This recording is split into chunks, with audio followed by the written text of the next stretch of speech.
আজি তিতাবৰত বৃহৎ পৰিমাণৰ গাঞ্জা জব্দ কৰিছে। তিতাবৰ ষ্টেচনত ব্ৰহ্মপুত্ৰ মেলত সেই দুজন ব্যক্তি নামিছে। এজনৰ নাম ৰিয়াজুল হুছেইন, আনজনৰ নাম নিপেন দাস। দুইজন যোৰহাটৰ ৰজাবাৰী বুলি জানিব পাৰিছোঁ। আৰু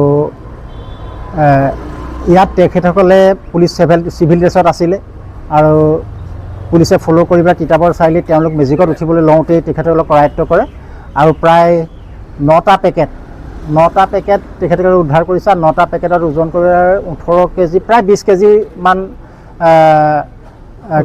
ওজন হ'ব।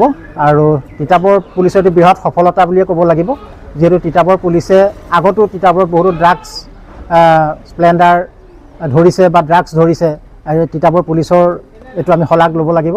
আৰু আজিৰ বৃহৎ পৰিমাণৰ ড্ৰাগছ উদ্ধাৰ হৈছে। নৱপ্ৰজন্মৰ মাজত এইখিনি বিয়পি যোৱা হ'লে বহুত ল'ৰা ছোৱালী, বহুত ঘৰৰ অৱস্থা বেয়া হ'লহেঁতেন, ল'ৰা ছোৱালী ধ্বংস হ'লহেঁতেন। আৰু এই ক্ষেত্ৰত আমি তিতাবৰ পুলিচৰ শলাগ লৈ জনসাধাৰণক এটাতে ক'ম যে জনসাধাৰণে এনেকুৱা সন্দেহজনক যদি মানুহ পায় তাৎক্ষণিকভাৱে তিতাবৰ পুলিচক খবৰ দিব লাগে।